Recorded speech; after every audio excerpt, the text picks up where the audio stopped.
Hello. OP classes के digital platform पर आप सभी का एक बार पुनः स्वागत है। आज हम लोगों को पढ़ने हैं 21 अक्टूबर 2020 के मोस्ट एक्सपेक्टेड करंट अफेयर्स। तो चलिए शुरू करते हैं और देखते हैं पहला प्रश्न है, वन्यजीव फोटोग्राफर ऑफ द ईयर पुरस्कार जीतने वाली पहली भारतीय महिला कौन बनी है? तो हाल ही में ऐश्वर्या श्रीधर वन्यजीव पुरस्कार जीतने वाली पहली महिला बनी हैं। वन्यजीव फोटोग्राफर ऑफ द ईयर पुरस्कार पिछले 56 सालों से दिया जा रहा है और यह पहला मौका है जब किसी भारतीय महिला को यह पुरस्कार दिया गया है। ऐश्वर्या श्रीधर मात्र 23 वर्ष की हैं और वे पनवेल की रहने वाली हैं।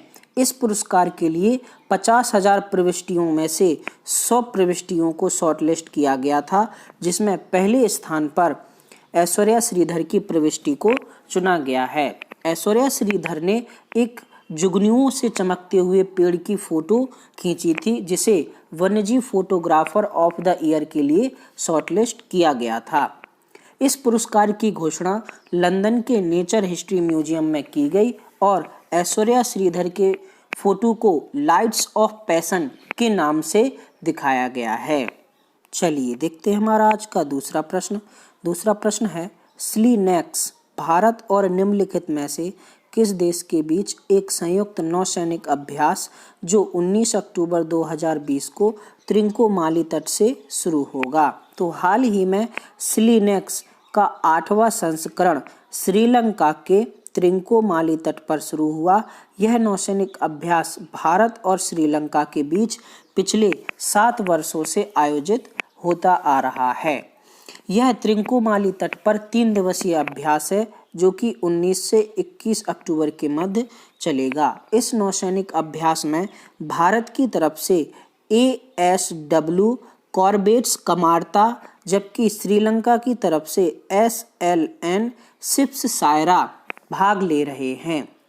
चलिए देखते हैं हमारा आज का तीसरा प्रश्न है, भारत, अमेरिका और जापान के साथ नवंबर में मालाबार नौसेना अभ्यास में कौन सा देश भाग लेने वाला है?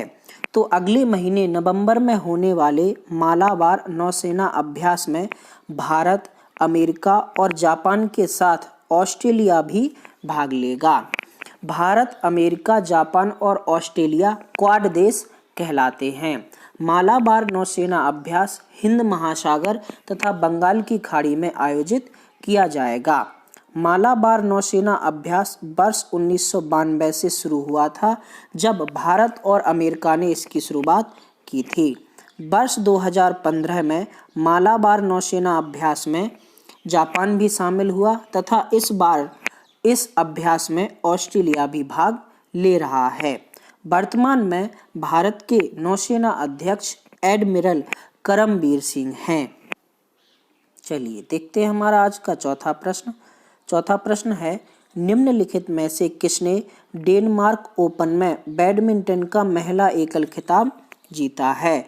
तो हाल ही में जापान की नोजोमी ओकुहारा ने डेनमार्क में बैडमिंटन का महिला एकल खिताब जीता है। उन्होंने 3 बार की विश्व चैंपियन कैरोलिना मारिन को हराया है। चलिए देखते हैं हमारा आज का अगला पांचवा प्रश्न है, डेनमार्क ओपन में बैडमिंटन का पुरुष एकल खिताब किसने जीता है? तो हाल ही में डेनमार्क में हुए बैडमिंटन पुरुष एकल खिताब एंडर्स एंटोनसेन ने जीता है। एंडर्स एंटोनसेन डेनमार्क के रहने वाले हैं और उन्होंने हमवतन खिलाड़ी रैसमस जेमके को हराया है।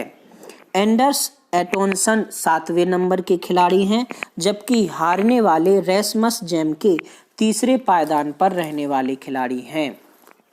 चलिए देखते हैं हमारा आज का छठवां प्रश्न है, जरीना रोशन खान का हाल ही में निधन हो गया है। वह एक थी। तो जरीना रोशन खान का हाल ही में निधन हो गया है।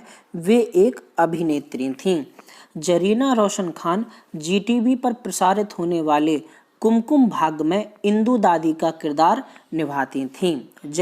जरीना रोशन खान मात्र 54 वर्ष की थीं और उन्होंने अपना कैरियर स्टंट महिला के तौर पर शुरू किया था। चलिए देखते हैं हमारा आज का 7वां प्रश्न। 7वां प्रश्न है, हाल ही में पृथ्वी 2 मिसाइल का सफल परीक्षण किया गया है। पृथ्वी 2 के संदर्भ में सही कथन है। पहला है, यह सतह से हवा तक लक्ष्य को मारता है। ये गलत है। पृथ्वी 2 मिसाइल कहीं से भी दागी जा सकती है। दूसरा है, यह हाइपरसोनिक मिसाइल है। गलत है, यह एक बैलिस्टिक मिसाइल है। तीसरा है, इसे एकीकृत मिसाइल विकास कार्यक्रम के तहत विकसित किया गया था। ये सही है। तो हाल ही में पृथ्वी 2 मिसाइल का सफल परीक्षण ओडिशा के बालासोर तट से किया गया। पृथ्वी 2 350 किलोमीटर से अधिक की मारक क्षमता रखने वाली एक बैलिस्टिक मिसाइल है जिसे DRDO ने विकसित किया है। पृथ्वी 2 500 से 1000 किलोग्राम आयुध ले जाने में सक्षम है। चलिए देखते हैं हमारा आज का 8वां प्रश्न। 8वां प्रश्न है, हाल ही में किस निकाय ने scale India Android app launch किया है? तो हाल ही में चमड़ा क्षेत्र कौशल परिषद ने scale India Android app launch किया है। चलिए देखते हैं हमारा आज का 9वां प्रश्न। 9वां प्रश्न है, हाल ही में लाइसीप्रिया कंगुजम का नाम समाचार में है। लाइसीप्रिया कंगुजम कौन है? तो लाइसीप्रिया कंगुजम एक बाल पर्यावरण कार्यकर्ता हैं जिनका जन्म 2 अक्टूबर 2011 को मणिपुर में हुआ था। वे विश्व स्तर पर ग्रेटा थनबर्ग और जेमी मार्गोलिन की तरह भारत की सबसे छोटी उम्र की पर्यावरण कार्यकर्ता हैं। वर्ष 2019 में लाइसीप्रिया कंगुजम को APJ Abdul Kalam children award, इसके अलावा उन्हें अंतर्राष्ट्रीय बाल शांति पुरस्कार तथा इंडिया पीस प्राइज भी मिल चुका है। ग्रेटा थनबर्ग, जेमी मार्गोलिन की तरह ही लाइसीप्रिया कंगुजम ने प्रधानमंत्री नरेंद्र मोदी से जलवायु परिवर्तन कानून लाने का आग्रह किया था। चलिए देखते हैं हमारा आज का अगला और अंतिम प्रश्न। अंतिम प्रश्न है, नंदनकानन जूलॉजिकल पार्क किस राज्य में स्थित है? इसने हाल ही में एडॉप्ट ए एनिमल कार्यक्रम शुरू किया है। तो ओडिशा के भुवनेश्वर में स्थित नंदनकानन जूलॉजिकल पार्क ने हाल ही में एडॉप्ट ए एनिमल कार्यक्रम शुरू किया है। कोरोना की वजह से नंदनकानन जूलॉजिकल गार्डन में मंदी आ गई थी। इस वजह से संसाधन जुटाने के लिए एडॉप्ट ए एनिमल कार्यक्रम चलाया जा रहा है।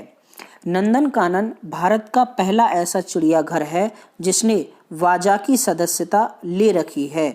वाजा का मतलब है वर्ल्ड एसोसिएशन ऑफ जू एंड एक्वेरियम। 21 अक्टूबर 2020 का क्वेश्चन ऑफ द डे है आपका, पौधों और जंतुओं के बीच की कड़ी क्या है? अमीबा, यूग्लिना, वायरस या फिर क्लेमाइडोमोनास। इसके अलावा सेशन ऑफ द डे का क्वेश्चन है आपका, मालाबार नौसेना अभ्यास की शुरुआत किस वर्ष से मानी जाती है? दोनों प्रश्नों के जवाब आपको नीचे कमेंट बॉक्स में कमेंट करके बतानी है। 20 अक्टूबर 2020 का क्वेश्चन ऑफ द डे था आपका, पृथ्वी पर सबसे अधिक मात्रा में पाए जाने वाला तत्व कौन है? तो पृथ्वी पर सर्वाधिक मात्रा में पाए जाने वाला तत्व है आपका ऑक्सीजन। सही उत्तर देने वालों में शामिल हैं सोनाली, मुस्कान, अंजलि, हेमंत, नैन्सी, शीतल, मानवेंद्र, गौरव, विजय, नरेंद्र, अभय, दिलीप, लोकेश तथा मोहित।